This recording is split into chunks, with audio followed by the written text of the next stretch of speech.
इस कहानी को जरा ध्यान से सुनिएगा, क्योंकि ये कहानी आपकी जिंदगी बदलने वाली है। क्या आपको पता है कि हिमालय की पर्वत श्रृंखलाओं पर कई ऐसे साधु संत रहते जो कई हजार सालों से जिंदा हैं। उनकी उम्र सैकड़ों वर्ष हो सकती है। वो बर्फ से ढके पहाड़ों में निर्वस्त्र होकर घूमते हैं और उनके ऊपर अग्नि, जल, वायु या फिर बर्फ जैसी चीजों का उन पर कोई असर नहीं होता।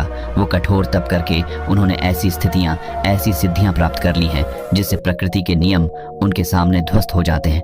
आखिर इनके पीछे का रहस्य क्या है? क्यों प्रकृति के नियम उन पर काम नहीं करते? क्यों कोई बीमारी उन्हें छू नहीं पाती?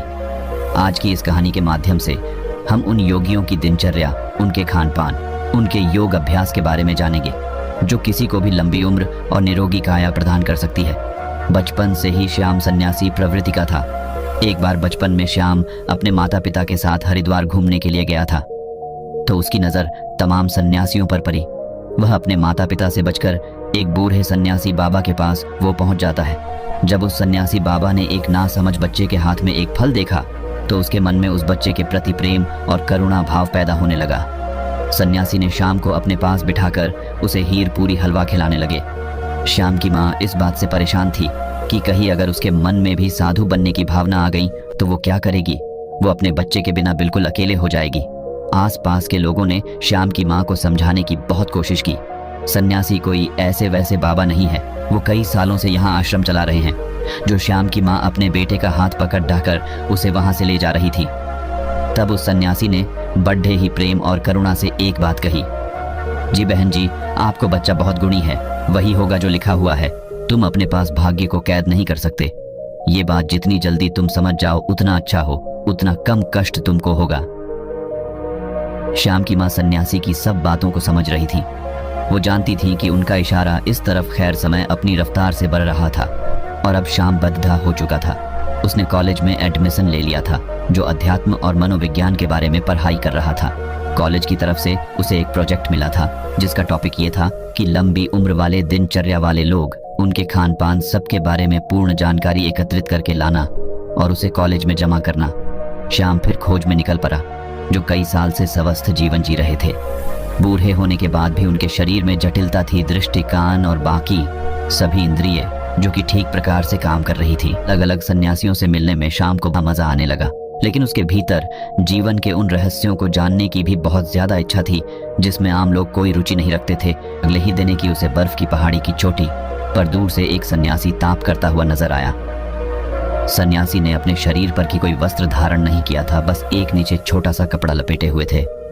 वो उस सन्यासी को पहाड़ी के नीचे से देख रहा था, लेकिन वो बहुत खुश हो गया। इतनी लंबी यात्रा का परिणाम उसे मिला।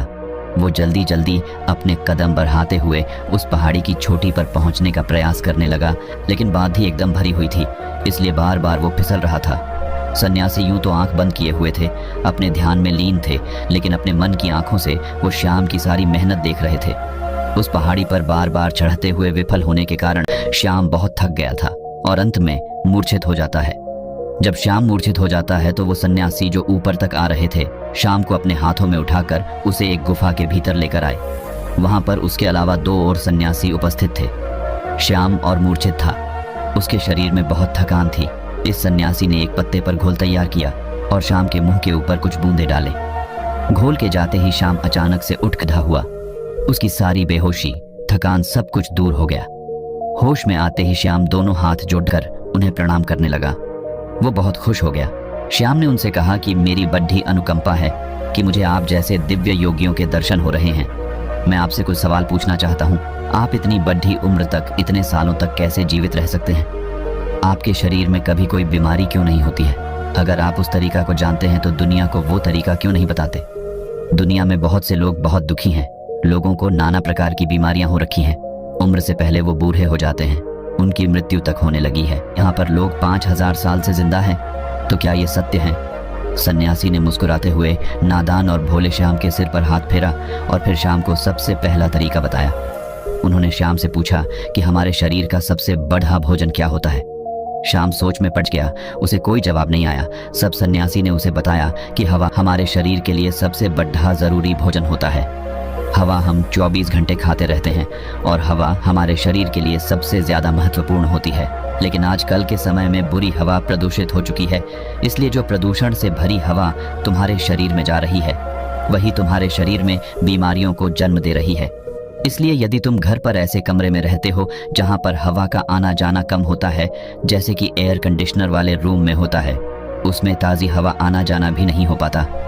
इसलिए तुम्हें अपने कमरे में ऐसे पौधे लगाने चाहिए जो 24 घंटे हवा यानी कि ऑक्सीजन देते हैं। छोटे छोटे बेल को किसी बोतल में डालकर अपने कमरे में रख सकते हो जो तुम्हें 24 घंटे ऑक्सीजन देंगे।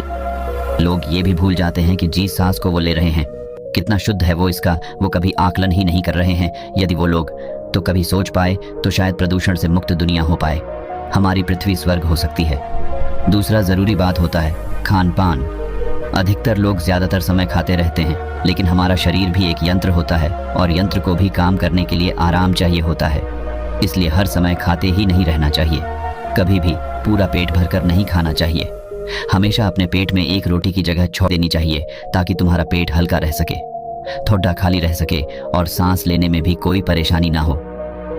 तीसरा तरीका होता है हमारी दिनचर्या। सही तरह की दिनचर्या में तुम्हारा योग अभ्यास, शारीरिक व्यायाम, प्राणायाम। अगर तुम दिनचर्या के रूप में यह कर रहे हो तो तुम्हारे शरीर कभी कोई बीमारी आ ही नहीं सकती।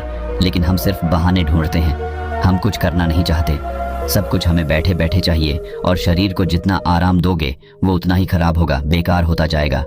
इसलिए शरीर से हमेशा काम लेते रहो, उसमें एक आलस पैदा मत होने। दिनचर्या, हवा और खान पान, इन तीनों को तुम दुनिया में रहते हुए कैसे सुधार सकते हो, इस पर विचार करना। तभी तुम्हारा जीवन बदलेगा, तभी तुम्हें दूसरे लोगों को भी जागरूक कर पाओगे। लेकिन तुम्हारी बात सुनेगा कौन कौन? बाजार के स्वादिष्ट व्यंजनों को छोड़कर प्रकृति से मिलने वाले फल, सब्जियां या पत्ते खाने का कौन इच्छुक होगा? लोग तो वही खाना चाहते हैं जो उनको स्वाद देता है।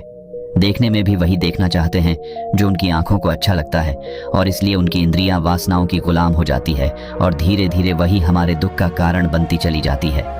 इसलिए तुम बढ़त से बचने का प्रयास मत करो, बल्कि उस काम को पूरी मजे से करने का अभ्यास करो। तब तुम्हारी इंद्रियां आज़ाद हो जाएंगी और उसके बाद तुम्हारा मन भी एकदम खाली हो जाएगा, वो भी आज़ाद हो जाएगा। फिर उसके अंदर भी वो भावना होगी जिसे हम समाधि कहते हैं, जो आनंद की चरम सीमा होती है। और ये कहकर श्याम के सिर पर हाथ रखा उसे आशीर्वाद देते हुए वो उसे वहां जाने की अनुमति दिया। तो प्यारे दोस्तों, ये वीडियो आप सबको कैसा लगा कमेंट में बताएं, और ये भी बताएं कि इस वीडियो में कौन सा पार्ट आपको सबसे अच्छा लगा। और जाने से पहले इस चैनल को सब्सक्राइब जरूर कर लेना। बाय दोस्तों, मिलते हैं एक और नए वीडियो।